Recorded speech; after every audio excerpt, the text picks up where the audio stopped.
आज का जो वीडियो है वो ये उन महिलाओं के लिए हैं जो महिलाएं मुकदमा करके अपने घर पर बैठी हुई हैं।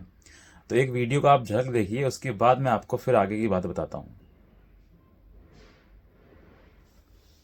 कुछ लोग हमसे पूछा था कि तुम्हारा केस का फाइनल हो गया है। तो भैया तारीखें पड़ रही हैं विधूना में और रैया में। कल 24 तारीख है, कल हमारी विधूना की तारीख है। तो जय पापा के बयान होने हैं। देखो का हो रहा है, 7 साल हो गई हमें कोर्ट कचहरी के चक्कर काटा था। आगे का हो रहा है बस देख रहे हैं हम। शादी तो वो दूसरी कर चुके हैं, 2 बच्चा पहले में खत्म हो गया, तीसरा बच्चा लड़का है गोदी में है आनंद के। तो हम तो ऊपर वाले के भरोसे लड़ रहे हैं। हम अगर सत्य पे हैं तो भगवान मेरे न्याय जरूर करिए, यही उम्मीद। अब इन्होंने वीडियो में स्पष्टली बताया है कि इस लड़ाई को लड़ते हुए इनको 7 साल हो गए और अभी भी लड़ाई जारी है। आगे पता नहीं कितना समय लग जाएगा। दूसरा, इन्होंने ये कहा है कि उस लड़की ने शादी कर ली है, 2 बच्चे होकर पैदा हो गए, खत्म हो गए, अब लड़का है जो कि गोद में खेल रहा है। अब इस बात से उन महिलाओं के लिए ये एक सीख है कि आप ये कहते हैं ना कि कितना समय लग जाएगा, या फिर आपके द्वारा ये कहा जाता है कि भाई मुकदमा घर कोर्ट में जाओ और फटाफट उसको कुछ ना कुछ पति को सजा करवाओ और उसके बाद फिर आपका काम शुरू हो जाएगा।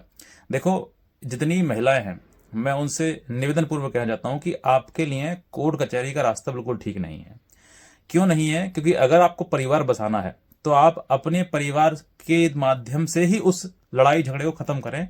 अगर कोई चीज गलत है तो आप उन गलत रास्ते को या गलत चीजों को वहीं तक सीमित रखें, घर के 4 दीवारी तक। क्योंकि महिलाएं जो हैं अगर इतना आगे बढ़ जाती हैं कि कोर्ट कचहरी थाने तक हो जाता है, तो देखो मैं एक स्पष्टली बात बताता हूं। एक पुरुष हूं मैं, तो मैंने देखा है, वो रियलिटी में आपको बताता हूं कि पुरुष का कहीं ना कहीं अपमान होता ही है। हर व्यक्ति, कोई भी पुरुष हो, वो पुरुष अपनी पत्नी को कोई यूं ही नहीं छोड़ देता है। बहुत ज्यादा परेशानी झेलने के बाद, बहुत ज्यादा अति हो जाती है, उसके बाद वो त्यागता है। वो बार बार अपनी पत्नी के घर मायके जाता है और बुला कर लाने की कोशिश करता है, प्रयास करता है, लेकिन उसके साथ अभद्रता, मारपीट जैसी तमाम घटनाएं कही जाती हैं।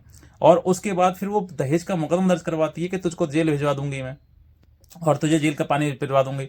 तो वो मुकदमा दर्ज करवाने के बाद वो फिर अपनी मनमानी ही करती है और उसको पति को कहीं ना कहीं जलील करने के लिए, उसको बेइज्जत करने के लिए, समाज में अपमान करने के लिए घर पे पुलिस भेज दी जाती है। और फिर तब जाके वो ये निर्णय लेता है कि अब इस महिला को साथ में नहीं रहना है। वो खुद को ये दंडित करता है कि मुझे इसके साथ में नहीं रहना है क्योंकि मैं परेशान हो चुका हूं।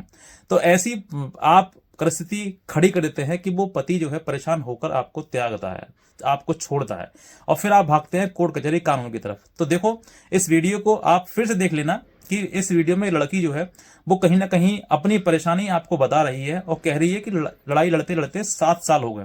अब बात कर रहे हैं कि मुझे न्याय दिलाया जाए। तो न्याय, देखिए, न्याय आपको क्या दिलाया जाएगा? क्या आपको पति वापस दिला दिया जा सकता है कोर्ट के द्वारा? वो क्या उसने वो शादी सेकंड मैरिज दूसरी कर ली है, क्या उसको कोर्ट जो है वो खत्म कर सकती है या उसको उन दोनों को अलग कर सकते हैं? क्या कर सकते हैं? ये तो परिस्थिति बता सकती है कि वो उनको मैरिज करी है या लिव इन में रह रहे हैं, किस तरीके से वो रह रहे हैं, या वो अपने बच्चे पैदा कर रहे हैं। तो वो कहीं ना कहीं आप उनसे लड़ाई लड़ रहे हो कानूनी कोर्ट कचहरी की और वो अपना जीवन आगे बढ़ा रहे हैं। तो मूर्खता कहां हुई कि आपने जो मुकदमा कर दी है, वो मुकदमे करने के बाद जो है, जब चीजें परिस्थिति इतनी बढ़ा दी कि आज उसने कहीं ना कहीं तुमको छोड़कर शादी दूसरी करना चुना। और ये भी हालांकि एक अपराध है, लेकिन उसने वो अपराध किया क्यों? क्योंकि कहीं ना कहीं उसको पता था कि इस महिला के साथ मेरा जीवन व्यतीत नहीं हो सकता है। और एक पुरुष हो या फिर महिला हो, एक दूसरे को चुनते हैं इसलिए ताकि वो जीवन आगे बढ़ा सके, अपना जीवन आगे बढ़ाकर आगे सही तरीके से उसको चला सके। लेकिन कहीं ना कहीं महिला के द्वारा झूठे मुकदमे दर्ज करवाकर और फिर वो परेशान करके, पीड़ित करके वो सोचती है कि मैं इसके साथ में रह लूंगी। तो ये देखो, असंभव हो जाता है। कोई भी पति हो, कोई भी पुरुष हो, हर व्यक्ति ये चाहता है कि मेरा सम्मान हो, मेरे माता पिता का सम्मान हो और महिला सब अच्छे तरीके से घर में रहे। कोई नहीं चाहता है किसी पत्नी को छोड़ना या त्यागना, कोई भी नहीं, पुरुष नहीं चाहता। लेकिन उसके कारनामे इतने भयंकर हो जाते हैं, इतने अति से अति हो जाती है कि उस व्यक्ति को वो स्टेप लेना पड़ता है। कोई भी नहीं चाहता है कि भाई एक पत्नी को छोड़कर दूसरी से शादी किया जाए, कोई किसी का शौक नहीं है। लेकिन कहीं ना कहीं ये अति हो जाती है क्योंकि पुरुष के कंधों पर उसको अपना वंश चलाने का एक जिम्मेदारी होती है जो उसको आगे बढ़ानी है। लेकिन कहीं ना कहीं इस चीज में विफल महिलाएं हो जाती हैं कि वो कोर्ट कचहरी आना शुरू कर देती हैं और मुकदमा करके फिर अपने आप को मायके में ही रोक लेती हैं।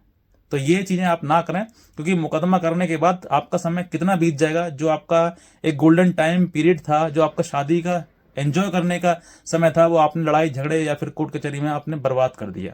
तो मैं आज भी इस वीडियो को आप फिर देख लीजिएगा, मैं इसको फिर ऐड कर देता हूं इस वीडियो को।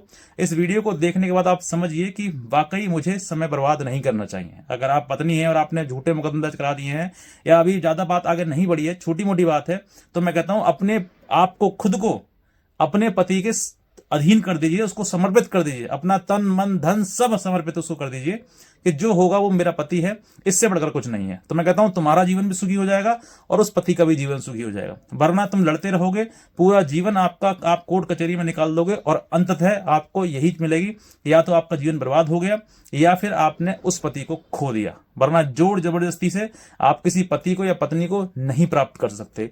आप प्यार से, जितना हो सकता है शालीनता से, जितना हो सकता है उसको अपने पास बुला सकते हैं, उसके अनुसार चलकर। वरना आजकल देख लीजिए, समाज में कुछ इतने भेड़िए हैं जो आपको ये चाहते हैं कि जैसे पता लग जाएगा ये पति से अपने दूर है तो उसको अपने तरफ लाने के लिए उसका दुख सुनते हैं, उस दुख में सम्मिलित होते हैं और उसके बाद उस महिला का यूज करते हैं। ये आज के टाइम में कुछ पुरुषों की, कुछ महिलाओं के लिए ये इस तरीके की भेड़ियापन चाल होती है कि तुम्हारा पति तुमसे अलग हुआ, तुमसे बातचीत करेंगे फोन पर और उसके बाद फिर तुमसे तुम्हारा दुख पूछेंगे और उस दुख में कहेंगे अरे बस कितना बुरा है, कितना बेकार आदमी है, तुम इसको छोड़ दो। यानी कि वो कहीं ना कहीं इनडायरेक्टली वो ये कह रहा है कि तुम मुझसे छोड़कर और मेरे पास आओ। वो यूज करेगा, उसका फिर तुम्हें भी वो त्याग देगा, छोड़ देगा तुम्हें भी। क्यों? क्योंकि उसको पता है कि जब ये पहले पति की नहीं हुई तो मेरे क्या होगी। कहीं ना कहीं ये इंटेंशन उसके दिमाग में रहेगी। इसलिए मैं कहता हूं जो भी देना है, जो भी करना है, अपने पति को समर्पित करिए। उससे बढ़कर आपके जीवन में कुछ नहीं है। जो माता पिता हैं आपके, उन्होंने भी अपने पति को चुना था। इसीलिए आप भी एक बेटी हैं या बहन है किसी की, तो अपने पति को ही चुने। अपने सबसे इस संसार में सबसे ऊपर अगर वो आपको श्रेय देना है तो अपने पति को दीजिए। उससे बढ़कर इस धरती पर कोई नहीं। वही आपको सर्व सम्मानित स्थान पर ले जाएगा और सम्मान पूर्वक आप समाज में जीवन जी पाएंगे। वरना पूरे जीवन आप लड़ाई लड़ लीजिए, कहीं ना कहीं आपको बाद में हार ही मिलेगी और अपमानित ही होना पड़ेगा। क्योंकि जो आपने अपमान अपने पति का किया है वो कहीं ना कहीं वापस घूम के आपको आएगा ही आएगा। आज आपके पास कानून का अधिकार है, कानूनी चीजें हैं आपके पास में, तो आप उनका दुरुपयोग कर सकती हैं, जितना चाहें उतना कर सकती हैं। लेकिन एक समय ऐसा आएगा कि वही अपमान आपको वापस आएगा। आप किसी को अपमानित करेंगे, किसी को जलील करेंगे, किसी को परेशान करेंगे तो परेशान प्रकृति आपको कहीं ना कहीं करेगी। इसीलिए मैं कहता हूं पति का दामन पकड़ लीजिए, जीवन तर जाओगे, स्वर्ग पहुंच जाओगे, अच्छी तरीके से जीवन व्यतीत हो जाएगा।